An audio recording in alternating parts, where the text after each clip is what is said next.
Welcome back to Conversations with the ERC5. My name is Grace Speroni, and I am thrilled to have with me today Mr. Brian Easler from Wilbraham Monson Academy. Brian, welcome to the podcast. Thanks, Grace. Happy to be here. It's a pleasure to have you here.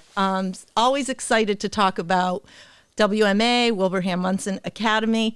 My daughter, a graduate of the school, her beloved I remember her well. WMA. She had the best time there. Absolutely loved it. And she tells everyone that. Well, she was a fantastic student, too. Well, she had some great memories from the school. And the thing is, all of your students, when they reflect back, just have these wonderful experiences. It was the best time of my life. They've all said great things. Why do you think that is? Well, it's because school, if we learned anything from the pandemic and from students for a little while not being able to be in school, it was that the experience of school is extremely important. And so I think that's what they reflect on when they make those comments. It's not just what they learned in the classes and the buildings that they were in, it's the relationships they made with their peers and with their teachers.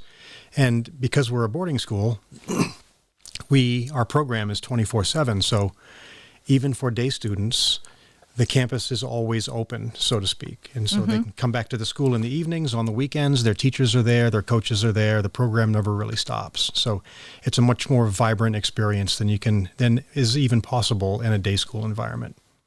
Yeah, well, to what you just said, her teachers, I mean, she made wonderful friendships there. And she made wonderful friendships with her teachers at the school. Yeah. Something she cherishes.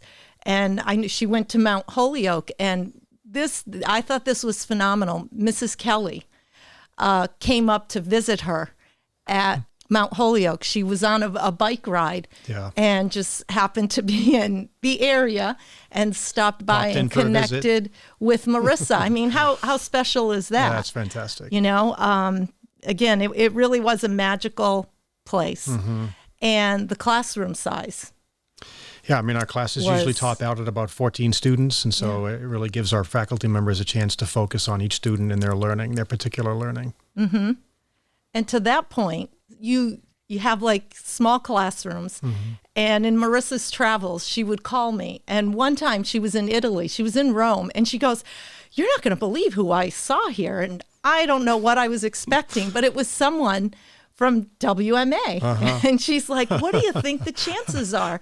I said, "Well, it's a once in a lifetime thing. But how great is that?" Yeah. And oddly, it's not necessarily once in a lifetime. Yeah. And then she was in Jackson Hole, Wyoming. And she's like, "Guess what? Olivia's here from WMA." And I'm like, okay, apparently you guys are everywhere. It happens more often than you would imagine. Yeah. Sometimes on planes, I'll just be looking at a magazine and I'll get a tap on the shoulder, "Mr. Easler?" Yeah. Right? And someone else getting on a plane, or ran into someone in California in a sunglass hut. I mean, you just never really know.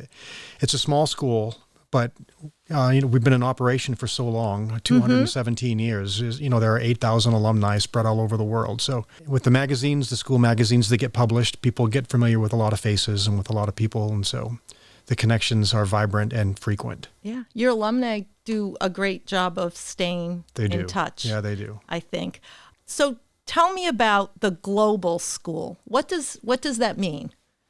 Well, we have a distinctively global program. Our slogan as a school is "at home in the world," and with an intentional period in between those two, "at home in the world." And what we mean by that is students are at home on campus because our program creates a home-like environment. It's part of that experience, part of the extra school experience that you get at a boarding school. But they're also at home out in the world when they leave WMA because they have exposure when they're at the school to students from all over the world. You mentioned earlier, it's a relatively small school, about 410 students, but represented by 34 countries. So they get a distinctively global experience while they're at the school, at a small boarding school in New England. Yeah, and that's the thing. You get that global experience. Yeah. You get to meet students from everywhere, and then you have this amazing quintessential small New England town where Exactly this right. campus is nestled. Wilbraham is a great and town for us to be. It's just beautiful. Yeah. I mean, I've asked alumni in the past who have, at receptions that are at colleges and universities, they'll remark, they'll say, WMA was so diverse, and that really prepared me for what I needed for college. And I've made the comment, but Northeastern is diverse too, or BU, or wherever they are. And they'll say, yeah, but it's different, Mr. Easler, because at X school, there are 25,000 students. So it's extremely diverse, but there are so many students, I don't have to interact with anybody outside of my own cultural or social bubble. At WMA, there are only 400 students. And so you really have no choice but to socialize outside of your own maybe self-imposed boundaries. But you embrace the entire community that is WMA. You embrace that, and you take so much away from it because you do have that intimate setting that you don't get somewhere else. It's really remarkable. And I know when we were looking at schools, we had started off, first we had done it with my older daughter, but then when Marissa went looking at schools, she, at the top of her list were some bigger schools. And once she was there, she was like, yeah, this is not for me. Different feel. Yeah. She's like, I can't do this. She's like, I really miss just WMA. And, she'd be like, do I have to leave WMA? Like, I don't think they want you there that long, but she's welcome to come back anytime.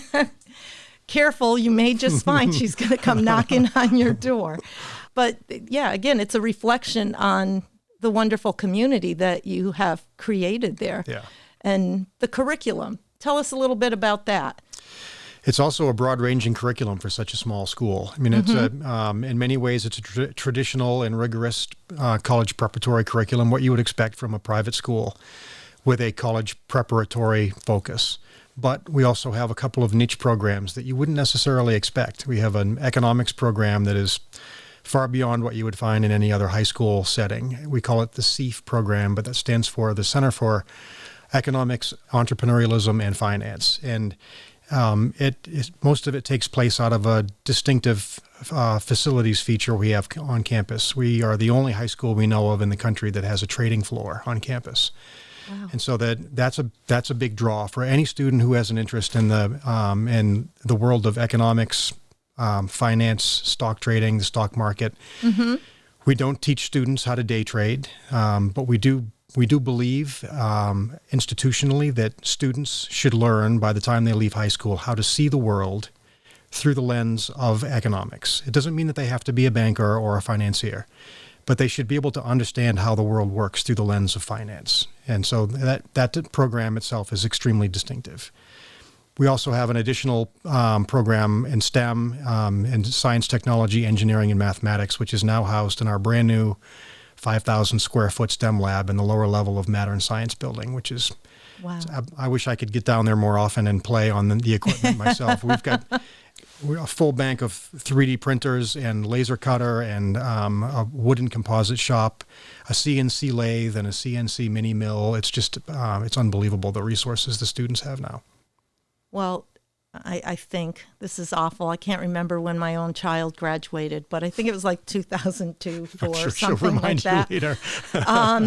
But I've seen tremendous growth here. Yeah, there's been a lot of growth. The new buildings and then the fields, the athletical fields. There's been a lot going on. Tell us a little bit about that.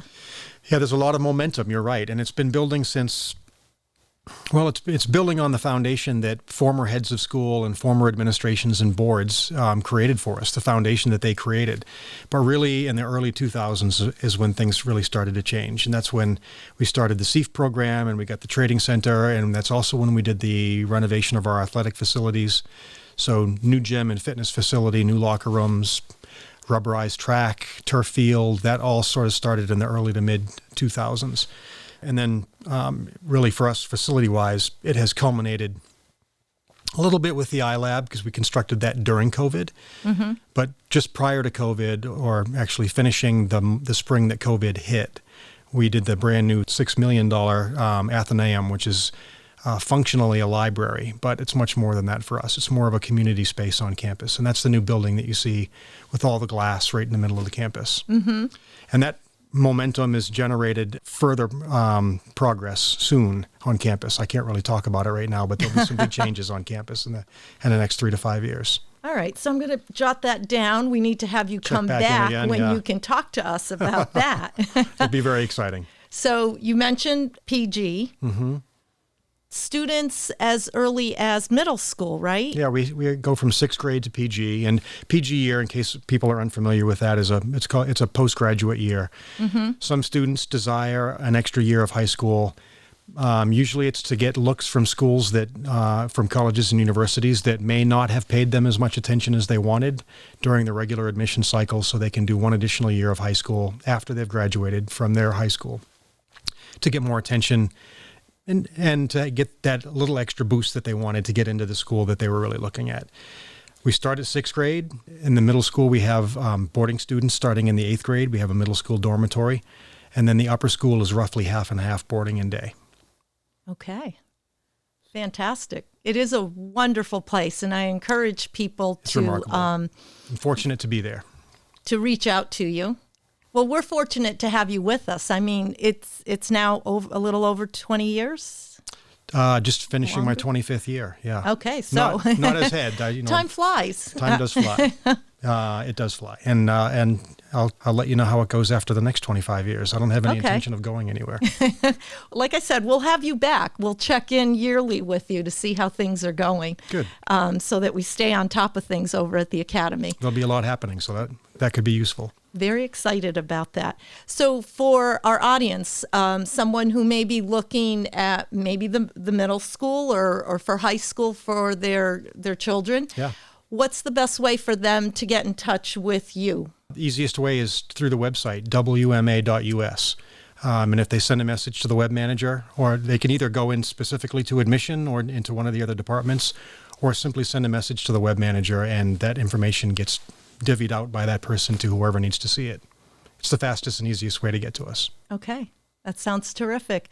Thank you so much for joining us, Brian. This has been a pleasure. Thanks for having me here. Great to see you. Yes, it's been fun. Thank you.